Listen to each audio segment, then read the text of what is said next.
হেই WhatsApp guys, কি অবস্থা সবার? আশা করি সকলেই ভালো আছেন। যারা যারা ব্লুলুক দেখেছেন তাদের মনে হয়তো কখনো না কখনো এই প্রশ্নটা এসেছিল যে ব্লুলুকে এত এত ক্যারেক্টার আছে, তো তাদের মধ্যে স্পেশালিটি কী? মানে ব্লুলুকে অনেক ধরনের ক্যারেক্টার রয়েছে, বাট সবাই হচ্ছে ব্লুলুক যেখানে শুরু হয়েছে সেখানে স্ট্রাইকার হিসেবে আসে, বাট পরবর্তীতে তাদের বিভিন্ন পজিশন দেওয়া হয়। তো তাদের স্পেশালিটি কী ছিল? তো তা জানতে হলে পুরো ভিডিওটা দেখুন। তো আর বেশি কথা না বলে ভিডিওটা শুরু করা যায়। প্রথমে হচ্ছে জিগরি। জিগরির স্পেশালিটি হচ্ছে রানিং স্পিড। সে খুব দ্রুত মাঠের ভিতর দৌড়াতে পারে এবং তার রানিং স্পিড অনেক বেশি ছিল। তারপর হচ্ছে বাচিরা। বাচিরার স্পেশালিটি হচ্ছে ড্রিবলিং। সে খুবই পাওয়ারফুলভাবে একটা মনস্টার হিসেবে সে ড্রিবলিং করে, মানে তার ড্রিবলিংয়ের কাছে এমন কোনো প্লেয়ার নেই যে হার মানে না। আর সে যখন ড্রিবলিং করে তার ভিতর কিন্তু একটা মনস্টারের মতো কাজ করে, সেটা যারা দেখেছেন তারা অবশ্যই জানে। আর তারপর হচ্ছে নিকো। নিকোর স্পেশাল এবিলিটি হচ্ছে ডিফেন্সিভ মেটাভিশন, মানে সে মাঠের ভিতর সবক্ষণেই নজর রাখে। যখন কোনো প্রতিপক্ষ মানে কোনো স্ট্রাইকার বল নিয়ে গোল দিতে আসে তখন সে খুব সহজে ডিফেন্স করে ফেলে। তারপরে হচ্ছে গামামারু। গামামারুর স্পেশাল অ্যাবিলিটি হচ্ছে এক্সপ্লোসিভ রিয়াকশন। সে খুব তাড়াতাড়ি রিয়াকশনে মানে বল যেখানে যায় বা মানে খুব দ্রুত বলতে পারেন, মানে কোনো রিয়াকশন যেমন বডি কন্ট্রোল সেরকম আর কি করতে পারে। তারপর হচ্ছে জানতেসু। তার স্পেশাল অ্যাবিলিটি হচ্ছে রিলেশন। আর তারপরে হচ্ছে উইনমা ব্রাদার, আর তার স্পেশালিটি হচ্ছে আই কন্ট্যাক্ট। আর তারপর হচ্ছে তোকিমিৎসু। তার স্পেশাল অ্যাবিলিটি হচ্ছে স্টেমিনা, মানে সে মাঠে বেশিক্ষণ পর্যন্ত দৌড়াতে পারে। মানে দৌড়াতে বলতে মাঠে স্টেমিনা তো বুঝতে পারছেন। আর তারপর হচ্ছে বারোর স্পেশালিটি হচ্ছে স্ট্রাইকার। সে গোল করতে পছন্দ করে। আমার সবচেয়ে পছন্দের ক্যারেক্টার হচ্ছে বারো। আর আপনাদের পছন্দের ক্যারেক্টার কোনটা সেটা অবশ্যই কমেন্টে জানাবেন।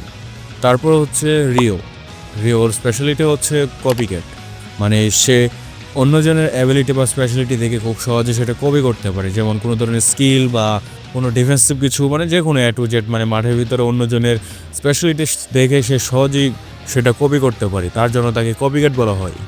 আর তারপরে হচ্ছে নাগি। আর নাগির স্পেশালিটি হচ্ছে বল কন্ট্রোল। যারা যারা লোক দেখেছো তারা তো জানো যে নাকি বল কন্ট্রোলে এক্সপার্ট ছিল। সে খেলার এত বেশি ধারণা না থাকলেও কিন্তু তার বল কন্ট্রোলে অ্যাকুরেন্সি মানে একদম বেস্ট ছিল। তারপর হচ্ছে আর ইউ এবার স্পেশালিটি হচ্ছে জাম্পিং পাওয়ার, মানে সে অনেক দ্রুত জাম্প করতে পারতো, মানে জাম্প দিয়ে অনেক উঁচুতে উঠতে পারতো। তারপর হচ্ছে আইকিউ স্পেশালিটি হচ্ছে ডিফেন্সিভ মেটাভিশন, মানে সে মাঠের চারদিকে লক্ষ্য রাখতো এবং যদি কোনো প্রতিপক্ষ তার গোল পোস্টে গোল করতে আসতো তখন সে খুব সহজেই তাদেরকে আটকাতে পারত। তারপর হচ্ছে হিওরির স্পেশালিটি ছিল মেটাভিশন পাসিং, মানে সে মাঠে সবখানে নজর রাখতো এবং অ্যাকুরেট পাস দিত। তারপর হচ্ছে কারাসু। আর তার স্পেশালিটি হচ্ছে অ্যানানিক্যাল অ্যাবিলিটি। আর তারপরে হচ্ছে কিওরা। তার অ্যাবিলিটি হচ্ছে কোর ব্যালেন্স।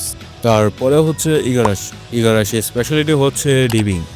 আর তারপরে হচ্ছে করোনা স্পেশালিটি হচ্ছে পাসিং।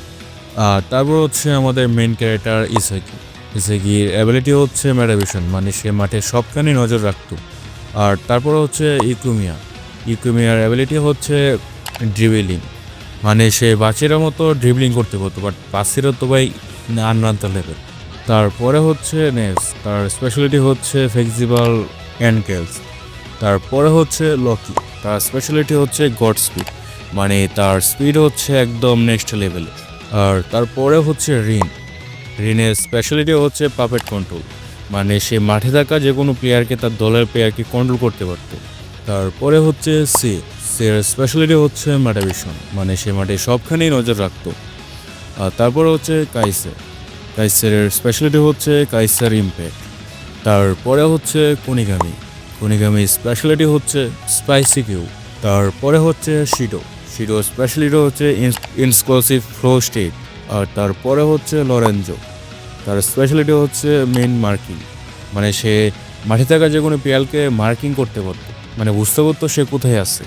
আর তারপরে হচ্ছে কার্লেস। তার স্পেশালিটি হচ্ছে মেটাভিশন। এখন অনেকে বলতে পারেন যে ভাই অনেক নতুন নতুন ক্যারেক্টার আসছে বা এমন এমন প্লেয়ারের নাম বলতেছেন যেগুলো আমরা কখনো দেখিনি। হ্যাঁ, ব্লুলুক সিজন 1 এবং 2 এর মধ্যে কিছু কিছু ক্যারেক্টার ইন্ট্রোডিউস হয়েছে, বাট সামনে যে ফিউচার আছে সেগুলো কিন্তু আরও অনেক নতুন ক্যারেক্টার আসতে চলেছে। তো তাদের ভিতরে বেস্ট ক্যারেক্টারগুলো কিছু কিছু অ্যাড করা হয়েছে, অ্যান্ড যখন আবার আসবে তখন আবার নতুন করে ভিডিও বানানো হবে। তো ততক্ষণ পর্যন্ত ভালো থাকবেন।